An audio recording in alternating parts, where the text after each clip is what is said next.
Hi everyone, welcome back to my channel. So today we have a new best and worst launches video. I love making these videos and I didn't get the chance to do one I think over the last month or so, and I've just been stocking stuff up for this video. So some of the things may not be brand new launches that have just launched in the past couple of weeks, but I've got some things that I'm absolutely obsessed with and cannot wait to talk to you about. If I haven't, I've probably talked about them already. I've got some things that I love and then some things that I don't really like so much and I don't think are worth the money. But anyway, moving on with the video, I'm gonna get started with the things that I love because I feel like that gets me pumped for the rest of the video. Over Vlogtober, I had a lot of questions about the red lipstick that I've been wearing, and it's actually one of the new Chanel launches. These are the Chanel Rouge Allure inks, and they're basically matte liquid lipsticks. But for me, I really like them because they're quite hydrating and they don't set down to be matte straight away. They kind of move about a little bit. I'm wearing, I can't remember what the name of this one is. Amaro, I think it is, which is a really gorgeous rosy natural pink colour, and I wear this most days.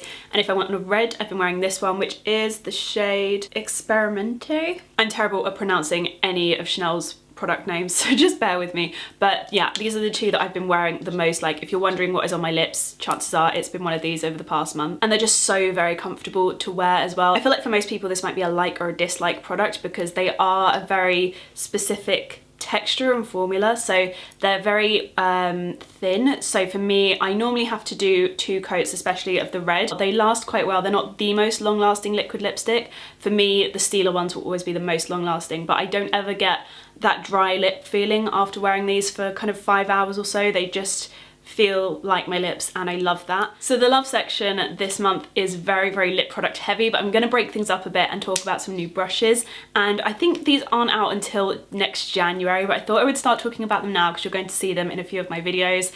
These are some new Ecotools brushes and I love these two. I've been trying out like loads of the new range for 2017, and these two I am just obsessed with and have been using these on a daily basis, and I just think that they are so good. This is a little concealer brush. I can't remember what it's called.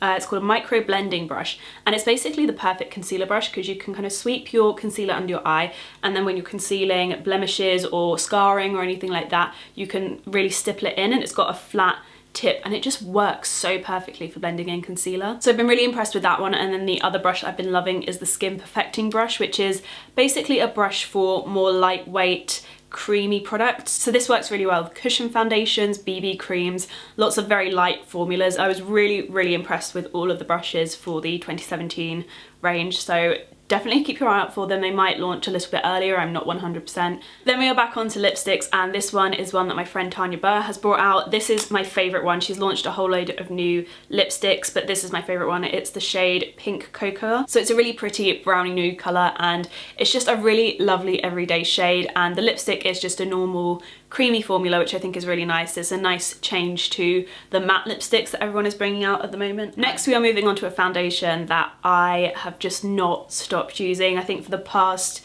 maybe 2 weeks, I've just been using this constantly, and I think I'm coming to the end of it already. I've just used so much of it, and I will definitely be repurchasing this. I hope you can buy refills because I want to keep this container. YSL sent this to me as part of the launch for it, and it actually has my name engraved on the casing. So I'd kind of like to keep this one. So I hope that you can buy refills. But this is the YSL Cushion Foundation, and this stuff. This is basically the YSL Touche Éclat foundation, but in a lighter formula. It's very, very similar to the Touche Éclat foundation in terms of that gorgeous glow on the high points of your face, and that's really what I've been missing from a foundation recently. Like, I love my Charlotte Tilbury Magic foundation, but I don't like wearing it every day because it's just a little bit heavier, whereas this is so lightweight, but the coverage and the finish is just perfect.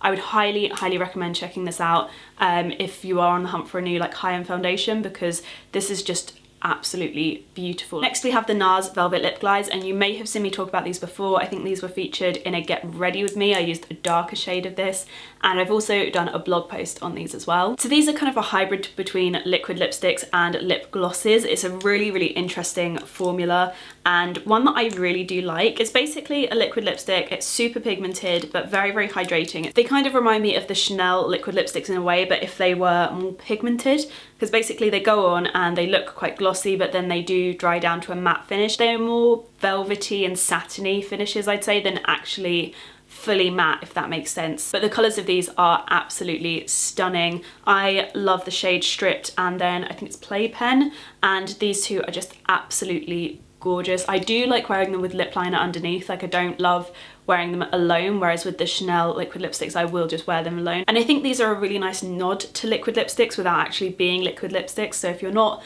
a lover of them, then I would definitely try these out. So that is it for the things that I have been loving, and now we're moving on to the things that I'm not totally obsessed with but I do really like. The next launch is one from Clinique, and this is their Pop Liquid Matte Lipstick, and this is very similar for me to the Chanel liquid lipsticks. Like even the packaging reminds me of it, except they're a lot more pigmented. So if you have tried the Chanel ones and didn't really like them, then I would recommend maybe looking at the Clinique ones, because they are a little bit more matte, they dry a little bit quicker, and they are definitely more pigmented, and I do really like these. I like the shade of this one. This is Cake Pop.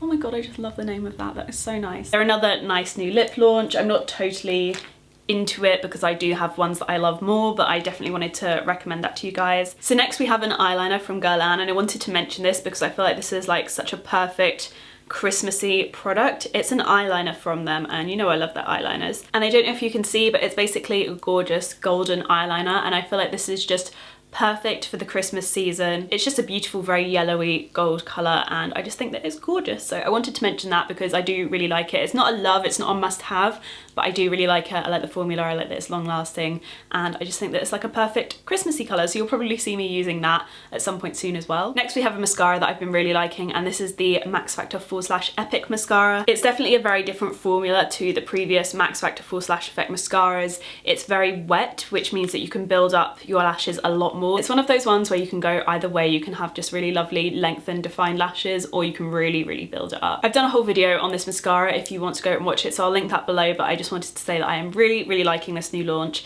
and I love the packaging as well. It's just so gold. It also has this little brush on the end as well, like this tiny little kind of spiky ball nubbin thing, and that is actually a godsend for me for getting into my corner lashes. It's something that I always struggle with, so if you have the same struggle, I would definitely recommend looking into this because the brush on it is awesome. Next we have some new launches from Replica, and I really like these, but I don't think that they're a total necessity, and they are very pricey, which is why they're not making it into the love category, but they are very nice, so I thought that I would mention them. They call them filters, and they basically add a different vibe to your perfumes, and you can layer it over your perfume to kind of add a little bit of a different note to it. So if you had a scent that you kind of wished was more citrusy or more musky, you can kind of use these to tailor make them. This one for me smells kind of similar to the Fairground Evening or Funfair Evening Replica perfume that I have, and this is the one that I wear a lot. I've actually got this and Glow today, which is a really nice combination. And then we're moving on to the things that I didn't like so much, and I'm kind of sad about these. So I actually have two things from Urban Decay that I didn't like. The first thing is the All Nighter foundation, which I really didn't like, and a lot of people have loved, but for me, just, it was so matte. It's very thick. It just wasn't overly comfortable to wear. It was a bit too drying for my skin, and my skin isn't actually dry. It is very covering, so if you do like a very matte finish and you want a high coverage and you want it to last for ages, then go for it. If you don't like a very heavy finish foundation, then I wouldn't recommend it. So I'm really sad about that because I love Urban Decay products, but that one was just not for me. And then there's also their new brushes that they've launched, which look insane. They look amazing. I'm so into the design of these. In terms of the actual quality of the brushes, I wasn't overly impressed, if I'm honest. There are some of them that I think actually are the quality of like brushes that you could buy in Boots, and I'm not talking about like Ecotools and Real Techniques. I'm talking about like very basic brush sets. I just thought that they were such poor quality in terms of like how they were made in the application. Like this one isn't too bad. I've actually picked up a better one of the bunch. I just kind of grabbed a couple for this video, but the smaller eye brushes I really didn't like. I just couldn't get any colour payoff with them. They would pick up product but not deposit it on my face, and it was just so frustrating. I used them in a video that I filmed. I actually filmed a video for December, being a little bit too organised there, but I used some of the brushes in it, and honestly I struggled so much, and I think you can see that I end up switching brushes a lot. So yeah, really sad about that. I love Urban Decay as a brand and so many of their products, but those two launches just, I was so disappointed with them. They really didn't work for me. Next we have another more recent launch from By Terry, which is a brand that I love. So many of their products are amazing, and I feel really sad to be saying that I don't like something from them, but I was sent this palette and I just didn't love it. I feel like when I first swatched it, I swatched a lot of the colours and they come off and look like super pigmented, and I was just like, oh yeah, I can get into this is cool. And then you kind of swatch them and they just feel like they felt a bit chalky to me, and I just feel like if you're going to do colour, you need to do it well. It's hard to do, like, I get it. I know that there are certain colours that are so much harder to make, but I just feel like it was quite disappointing. By Terry is a really expensive brand, and the quality of shadows across this palette were not all the same. I also don't like the mixture of colours, like green, blue, like a burgundy, browny, glittery colour. They're all kind of quite glittery on the top as well. I don't know if that like wears off the lower down you go. And I just felt like the colour mixture was so weird, so I was just really disappointed in this one. And when your hand looks like this, you know that you need to end the video and go and wash yourself before it gets everywhere. So that is it for this video. I really hope you guys have enjoyed seeing a new best and worst video. I've really missed making these videos. Let me know if there's any new launches that you would like to see featured in a best and worst video, anything at all. I'll kind of take a look and I might feature it in future best and worst videos. I'll go out and buy it and test it.